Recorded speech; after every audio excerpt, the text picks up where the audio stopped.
welcome back to Today on Bay TV. I'm Henry Darby Cook and this is Gaynor Morgan. And with us we have Darren. Darren, you're often on the sofa with us, aren't you? So we all know you. But who have you brought with you? Well, today I've got Antonio with me, and Antonio's a bit of a legend, or has become a bit of a legend in Talbot.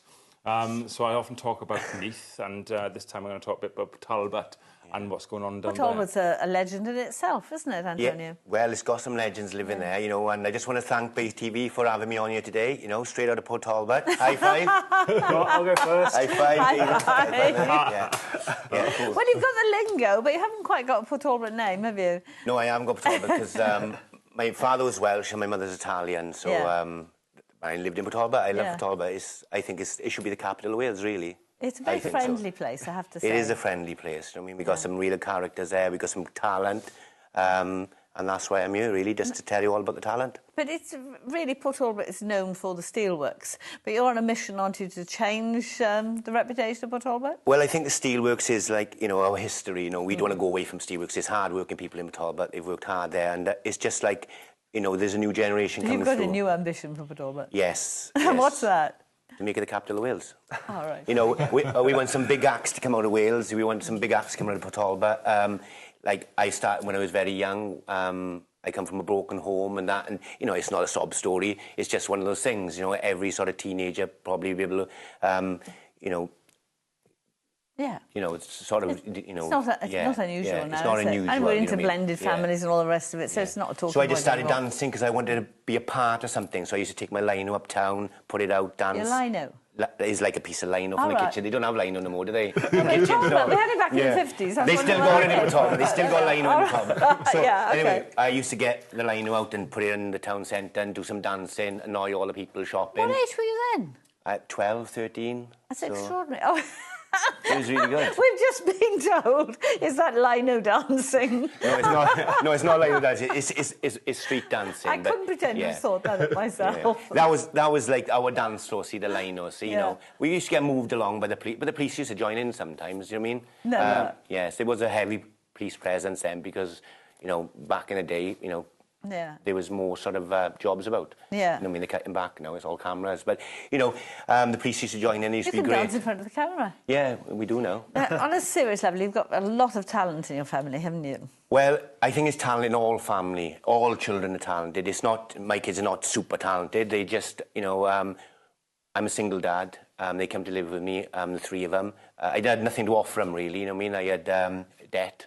Well, not everybody. We all got debt. Yeah, we all got debt, yeah. I had a lot of debt. I can't iron, so my kids were always creased. Don't need to iron. To me, I know. But that's all I had to offer, really, was music. So, I love.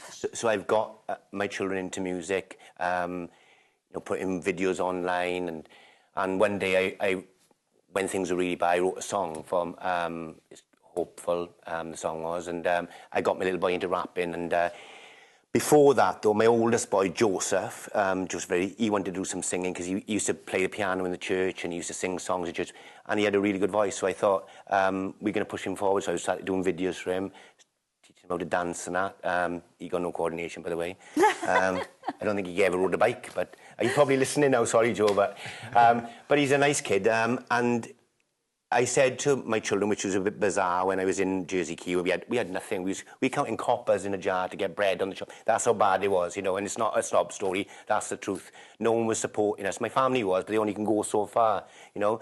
A lot of us have had times like that. Yeah, I know, but it's something good came out of it, you know. Joseph joined a boy band and he done Wembley. You know, but before that, I said to my both children... That's amazing. I said, you're both going to do Wembley. I don't even know why I said that's crazy. But my oldest boy done Wembley twice in a day, 25,000 people. It sort of freaked me out. You know, it was unbelievable. You know, to have the presence to be able to do that. Yeah. It was.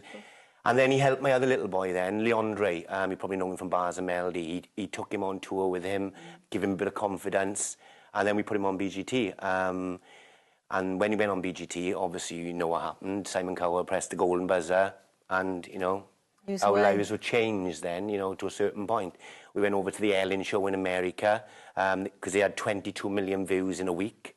And it's all from a song that was written in Talbot at hard times. I thought I was the only one who didn't know what BGT meant, so I didn't ask you to explain. Well, it's a talent show. Yeah. What's the proper name of it? Britain's Got Talent. Right. Yes. You know, I know a lot of people say about Britain's Got Talent, X Factor, that, you know, they this and they that, but it's a good platform, you know what I mean? I'm all for it. Any platforms you want to take. I used to take my children outside a fish and chip shop, singing to people queuing for pie and chips to give them that confidence. I used to take my boys to London, and times were so bad, I used to hide in the toilets and they used to have the seats. And, you know, if I got caught, you know, I would have been thrown. I know exactly, you know. So, but that's what... Worked. It worked, you know, it did work. And, you know, we've had a lot of support from the Welsh people, do you know what I mean? And that's why I'm developing acts now from Wales, you know. I've just taken a girl now called Olivia from Cardiff. I've seen her in a local talent competition. I've developed her. In a couple of months' time, she's going to be doing Wembley O2. I've got 3 Italian girls from Swansea, the Romanellos. I'm developing them. They just come in so good, you know what I mean?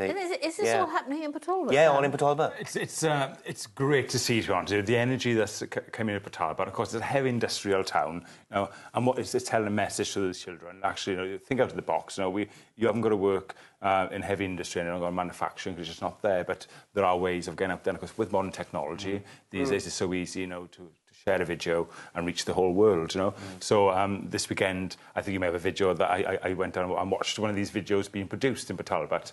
It was a glorious day as well. Yeah. And just I think we can share it, probably. Yeah.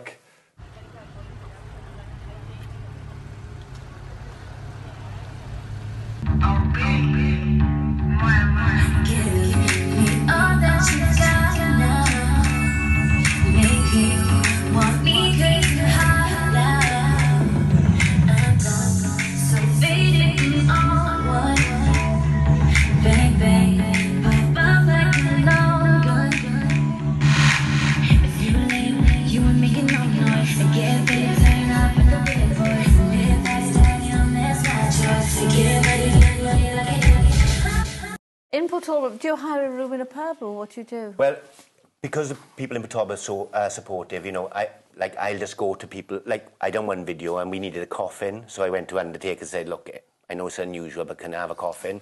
They give us a church coffin candles, and they actually give us, you know, coffin bearers as well. So, you know, people do support when you're doing things, you know, trying to push the community forward. People do support, you know, and we do give things back. Like, I know my little boy, I had 4 children. One died of leukemia when he was 4, and my kids are aware that they've never met him. But my little boy, Joseph, you know, he's got popular through, you know, doing Wembley. He's just come off tour with Little Mix. He done the Get Weird tour. He smashed. I think he's the best on it, to be honest. He should be the headlining, Little Mix underneath him. Then Nathan Sykes. That's what I reckon anyway, you know what I mean? But, you're not biased in any way. No, he done 17 arenas. He smashed it. He was amazing. He was so proud. I cried every time. You know what I mean? I cry all the time. So. Well, you're Italian, so it's allowed. So he done a walk, he did, from Talbot to London for Great Ormond Street, you know, to give something back, and he raised £3,500. It's a long way. He's never done, he can't even walk to the shop. So is this his profession now? Yeah, he's a singer now, and this is his profession. He's toured everywhere. He does his own tour. So what's your message to people who might be watching this, who might think that one of their youngsters has got some talent, or just quite quickly? All children got talent, and I just think, you know, we are busy, but we need to take time, because children are the next generation. They're the future. We need to enhance what they're going to do, because we've had our lives. It's all about our children. Don't give them an iPad. Don't give them an iPhone and say they're cool. They need to do stuff. You know, you need to get out there and do it. Really, that's my message. Your message, just quickly, how do youngsters get involved? Dream big, aim high. Do you know, aim high? Yes. Definitely. Yeah. And do they get in touch with one of you, or what? Well, I've obviously got Twitter, I got Facebook, and Tony DeVries one. Just hit me up and then we can sort something out. You know, there's loads of opportunities for all the youngsters, you know, especially, you know, the Welsh kids, because they are full of talent, you know what I mean? There's one thing dreaming, you've got to put in the hours, haven't you? Yes, definitely. Yeah, definitely. Make it happen. And there are... Yeah, and there are vehicles out there. There are vehicles out there to make that happen. Like Antonio here. And it's not just the people you see in front of the camera, it's the whole team behind the camera. Absolutely fascinating, isn't it? Thank you both. Yeah. Thank you to all our guests today, and thank you to all our viewers for watching us, especially those who have tuned in for our Talking Pictures afternoon matinee coming up next on Bay. Today it's the 1944 war film 2000 Women, starring Frank Launder. And with that, we'll see you tomorrow.